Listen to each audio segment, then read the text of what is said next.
boxing. Beats and rhymes. No one can do it better. Let us move on. Eubank Jr., as always, dominated the press conference. You know, and I thought he was. That? Yeah, I did. I thought he was good. I thought he led it. I thought that he knew exactly what he was doing. Look, he's genius at these things, press conferences, and I think that Eddie Hearn. Speaking to Eddie Hearn before that, actually. Look, this is me against boxing right now, and a lot of boxing takes right now. If it doesn't apply, let it fly. A lot of people are bigging up Eubank for winning press conferences against Eddie Hearn. But since a lot of people like talking about legacy in boxing, does this count towards his legacy? Is this what the people's champion represents, winning press conferences? Between 168 and 160, there must be about 6 or 8 different titles. He hasn't fought for a world title since 2018 when he was outboxed by George Groves. How do you beat Chris Eubank Jr.? Less greed. You know, when I had him hurt in there, I mean, he's going to say I didn't have him hurt. When I thought I had him hurt, you know, I was just too greedy in there, looking for the headshots. Game plan went out the window as soon as I hit him in the 3rd round. It felt like I was always one punch away from closing the show. And I was looking for that one punch, you know, and yeah, he looked vulnerable in there. He looked vulnerable. So at some stages he looked old, and you know, I was too busy going in there trying to hurt him over getting the wins.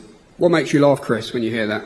Old and vulnerable, and this old man's talking about he wobbled me 4 or 5 times. Well, you just got to watch it. You just got to watch the fight. You just got to watch the fight. At no stage did you hurt me in there. The delusion of these guys. Well, just watch it. It's not delusion if you can physically see it, Chris. Well, he definitely hurt him a few times. He definitely wobbled him. Chris is trying to play it off because he's embarrassed that a career welterweight gave him life and death. Conor hurt him more than Chris hurt Conor. Then he blamed Robert Smith for allowing the media access to his private weigh-in. The time that it took to get those people out contributed to him missing the weight and getting fined $500K. He also accused Robert Smith of allowing Conor Benn to fight in gloves filled with horsehair, knowing that it was a direct breach of the contract. And he accused Robert Smith of being in Matchroom's pocket. To me, it sounds like Chris is just trying to get his excuses in if he loses. And you can see he just wouldn't be able to take defeat to say Conor was the better man. He's going to blame Conor for taking drugs, Eddie for Matchroom tried to sabotage the ambulance ride, Robert Smith for making him mess up the weight at the weigh-in, bringing Billy Joe Saunders into his dressing room, etc.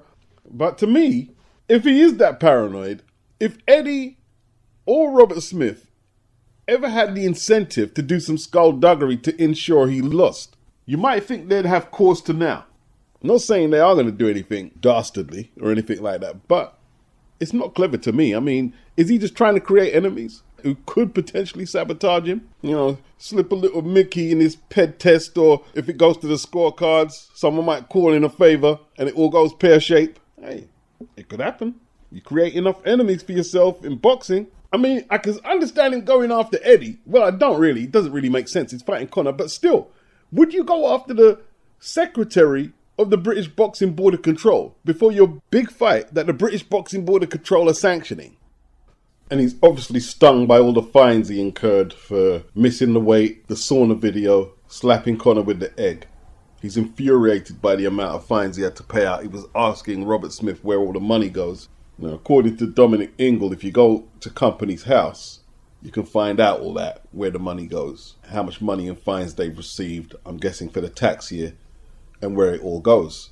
I don't know all about that. I'm not going to go on the HMRC to do all that, but Chris can if he likes. Bottom line, Conor probably too small to beat Chris, but I wouldn't mind seeing him spark Chris just to shut him up, because I don't find it impressive, him at the press conference. Although it was funny when he shut Eddie down when he tried to give Ricky the tribute. People are pissed about that. Ricky is an iconic figure in British boxing. You don't know who you're upsetting and who can conspire against you. I'm being serious right now. Chris complained about Conor swanning about the place like he won the fight, claiming some moral victory, I guess, because he wasn't laid up in hospital as long as Chris was. But if Chris could be the champion of press conferences, why can't Conor claim a moral victory? Conor was trying to strike a psychological blow, and Chris was triggered. This would be Conor's best opportunity to get that W over Chris. Chris stupidly signed up for 2 rehydration clauses, but seemed to be blaming everybody that he did it. But according to Ben Shalom, Chris is not going to abide by the rehydration clause, which will mean he'll get another heavy fine. And to be honest with you, I don't think it will bother Conor that much. I think Conor's focused on trying to win. And I'm trying to win. As for Eubank, bringing in Bo Mack, he brought him in for the Liam Smith rematch, and he did box very well. One of his best performances. But does he switch trainers too much? Last time it was Jonathan Banks. Before Bo Mack, it was Roy Jones. Does he switch too much? Or will it matter against Conor Benn? But then again, you can have a great trainer. If you're going to agree to rehydration clauses, you can get Eddie Futch, Angelo Dundee and Emmanuel Stewart in your corner. And you're still likely to struggle. Conor, he went for the cool, calm approach, not letting Chris ruffle his feathers. And, hey, look, we'll see. Because he's an intense character. How long can he keep that up? Now, they haven't set no pay-per-view prices for Eubank versus Benn, but I think it will be $24.99 UK. It will only be accessible in America via pay-per-view. I don't think the Americans are too happy about paying for British pay-per-views. I believe Parker versus Wardley will be $60 across the pond, $24.99 over here. Oh, they have confirmed the UK price, $24.99, no doubt. But then again, across the pond, they've got Isaac Cruz versus Lamont Roach Jr. on the PBC. That would probably be around $60. And then in the UK, Chisora returns December the 13th in Manchester. His 50th and should be final fight. That's definitely going to be pay-per-view, unless Ring Magazine is sponsoring it. So a lot of people ain't impressed with the amount of pay-per-views they're having to purchase on DAZN. But FRAZER Clarke versus TKV set for October the 25th in Derby, live on the BBC. A ticket link has appeared on Ticketmaster, revealing a date and location. This will be the first of Boxer's broadcast deal with the BBC. That'll be free to air. British heavyweight title on the line. Now, with that event, I'm interested to see the undercard, because they're working with some small budgets. But FRAZER Clarke and TKV are not going to accept shekels. I mean, TKV was forced to turn down the Dave Allen fight, or was persuaded to turn down the Dave Allen fight by Ben Shalom. And TKV wanted that fight. It was a nice bag, and he thought it was a winnable fight. Ben Shalom fucked up his money. So the main event will take place at 9 p.m. October the 25th to avoid clashing with Joseph Parker Fabio Wardley, which is on the same night. Parker and Wardley are expected to kick off at 10 p.m. The Clarke TKV co-feature will also be on BBC Two with the undercard. Hey, that's quite big, you know, on BBC Two. Hey, they're going to get some huge viewing figures on that. I'm telling you. And I've been saying for a long time that all British title fights belong on some platform on terrestrial television. So this is really good. And you know I'm rooting for my homie from the ends, Jamie, TKV. He's got it all to do. Clarke got the amateur pedigree, and he's considerably bigger than Jamie. But Jamie showed he could box against David Adilier until the controversial ending. So the main event and the co-feature will be on BBC Two. The undercard will be on the iPlayer. It's interesting to see how Ben Shalom works this platform. He's only got 4 dates, but hey, 4 dates is better than nothing. Can't find any information on the co-feature, but that's what we got so far. So a lot of heavyweight action in the UK, most of it at Queensbury, but one good fight at Boxer. Eddie's got Dave Allen and Makhmudov, 16 days, couple of weeks away. Undercard is pretty good. Josh Padley versus Reece Bellotti could be a decent fight. Junaid Boston versus Bilal Fowers is a rematch from earlier this year when Bilal was robbed and the Matchroom prospect got house fighter privileges. Quite sickening, actually. In Eddie Hearn's defense, I think he had Bilal winning the fight. That's why we're getting a rematch. And the heavyweight prospect Leo Watang is also on the card. Yo, let me tell you something. Are you ready? Let me tell you something. You not ready?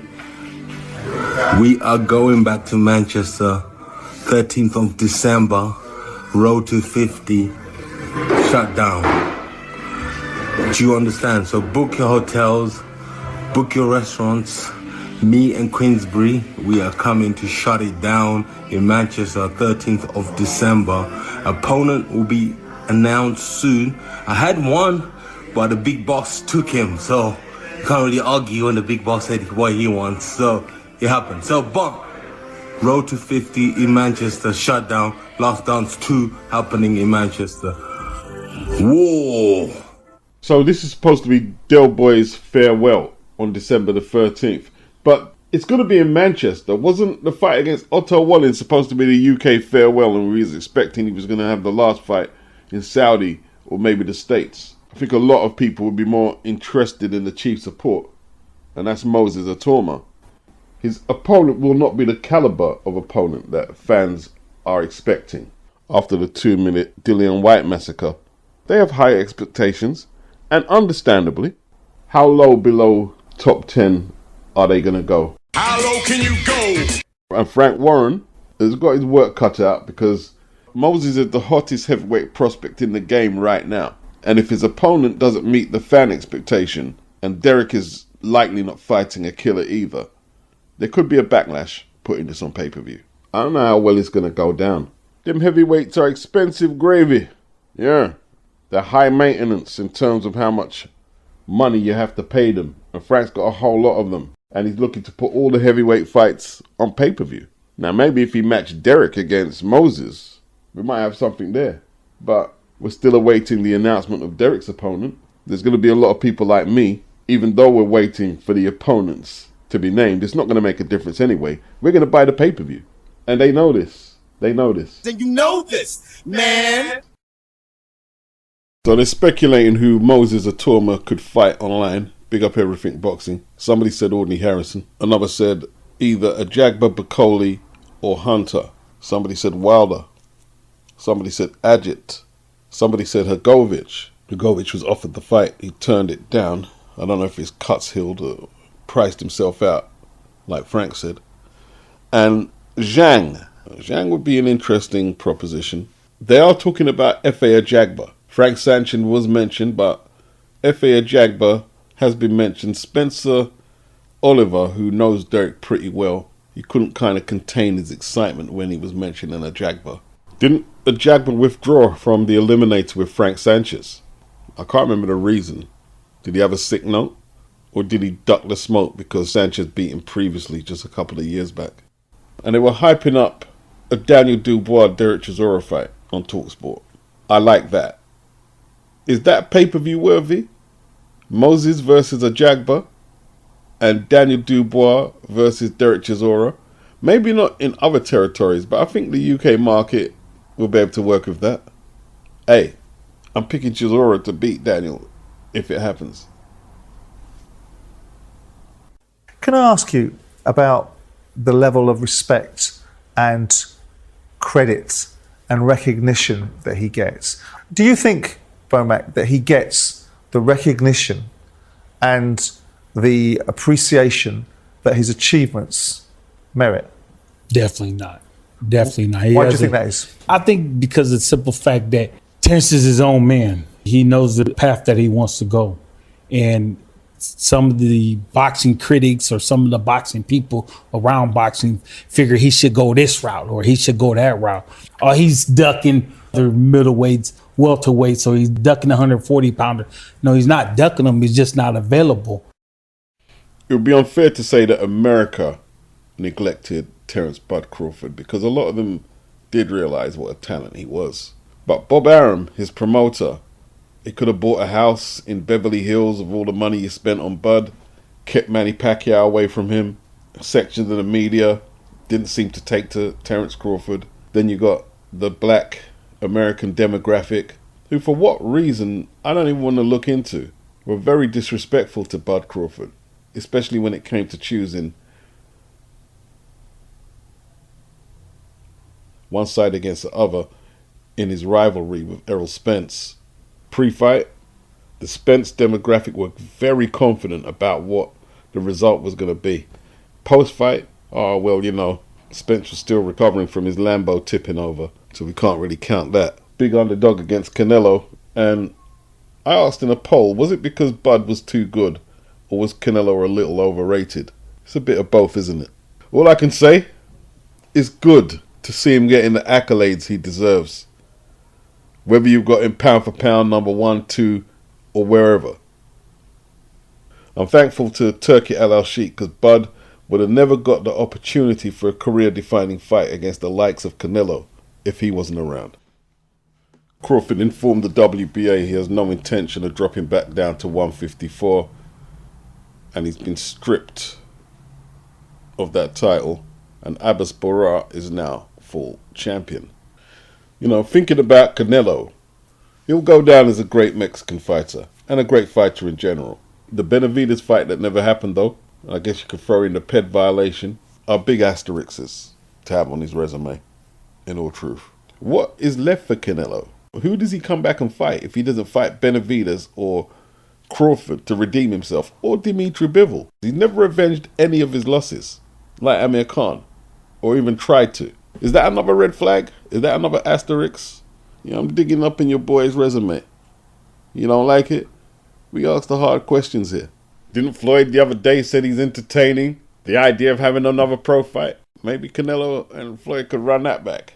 That'd be a big fight. That'd be a big, big fight. Canelo would be favoured to beat him, but I wouldn't be shocked if Floyd was to repeat the 2013 victory. Still can't believe they gave Floyd a majority decision win when he absolutely caned that boy. At 35 years of age, I'm going to discount the Floyd fight. I don't think Floyd would take it. But the fights that are there for him, Bivol, Crawford, to see if he can avenge the losses, or the fight we didn't get against the Mexican monster.